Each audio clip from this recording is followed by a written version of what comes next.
There's a quiet moment that comes to many people later in life. It usually arrives when the house is still, when the day has no sharp edges, when nothing is wrong exactly, but something feels unfinished. You might notice it while standing at the kitchen sink, or sitting in the car before turning the key, or lying awake a little longer than you used to. It's not loud, it doesn't demand attention, but it lingers. You've done what you were supposed to do, you showed up, you carried responsibility, you made decisions when others depended on you. And now, with fewer demands pressing in, there's space, sometimes more space than expected.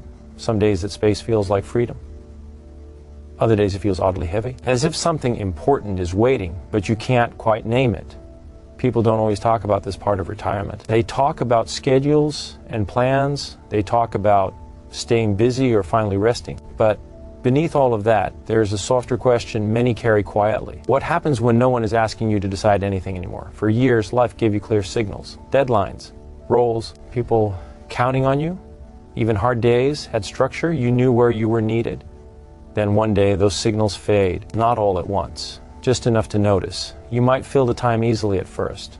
Projects around the house, helping family, catching up on things you put off. And for a while, that works. But eventually, another feeling can creep in, a sense that you're waiting. Waiting for clarity, waiting for certainty, waiting for the right moment to decide something that feels bigger than the rest. You may not say it out loud. You may not even admit it to yourself. But they're often one decision that gets gently pushed aside, not because it isn't important, but because it feels personal, because it touches identity, not tasks. It's the decision about how you want to live this next chapter, not what you'll do tomorrow, but who you are becoming now that you no longer have to be who you were. Many people postpone that decision without realizing it. They stay busy enough to avoid the question. They stay comfortable enough to delay reflection. They tell themselves there's time. And there usually is time.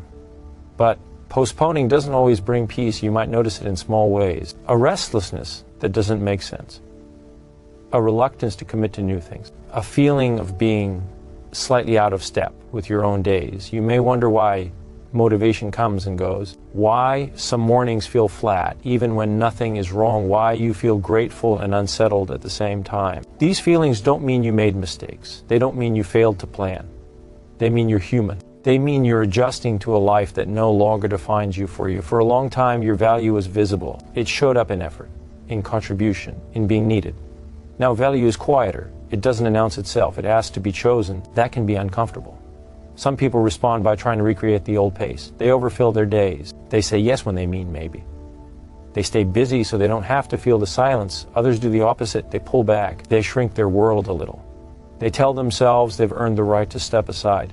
Neither choice is wrong, but both can be ways of postponing the deeper decision, the decision to consciously shape the stage of life, not according to expectations, not according to what looks good from the outside, but according to what feels honest now. That decision can feel heavy because it has no clear rules, no supervisor, no review, no applause. It asks questions that don't have quick answers. What matters to you now? What feels meaningful when no one is watching? What kind of days bring you quiet satisfaction? These questions aren't urgent, but they are persistent. They return in gentle ways, during walks, during conversations that trail off, during moments when you realize you don't need permission anymore. At some point, many seniors realize that the hardest part of retirement isn't managing time. It's choosing intention, not deciding once, but deciding again and again.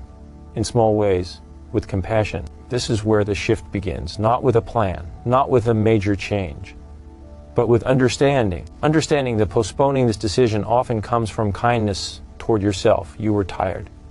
You needed rest. You needed to decompress from decades of responsibility. There is nothing weak about that. There is wisdom in recovery, but rest is not the same as direction. And eventually the soul asks for both. Clarity doesn't arrive all at once. It comes in pieces. It comes when you allow yourself to notice what drains you and what gently fills you. It comes when you stop judging your preferences as too small or too late. Some people discover they want quieter days than they imagined. Others realize they still want challenge, just without pressure. And many find meaning in connection rather than accomplishment. None of this needs to be announced. It doesn't need approval. It simply needs acknowledgement. You are allowed to choose differently now. Even if you chose something else before, even if people are used to you being a certain way, You are not obligated to remain who you were when your life required it. This realization can be freeing and a little unsettling, because once you admit you have choice, you also face responsibility. Not the heavy kind, the gentle kind. The responsibility to listen to yourself. That listening doesn't require dramatic change. It often begins with small permissions. Permission to say no without explanation. Permission to say yes without justification. Permission to try something and let it go if it doesn't fit. Many seniors worry they're running out of time to decide. But this stage isn't about rushing. It's about alignment. You don't need to define the rest of your life. You only need to define the next right season. Some days that means simplicity. Other days it means curiosity. Some days it means stillness. The decision most often postponed isn't about money or location or schedules. It's the decision to live deliberately rather than by default. To stop drifting between yesterday's identity and tomorrow's uncertainty, and instead gently claim today. That decision can be made quietly.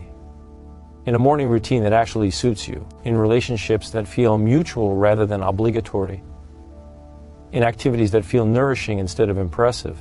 No one needs to know you made it, but you will feel it.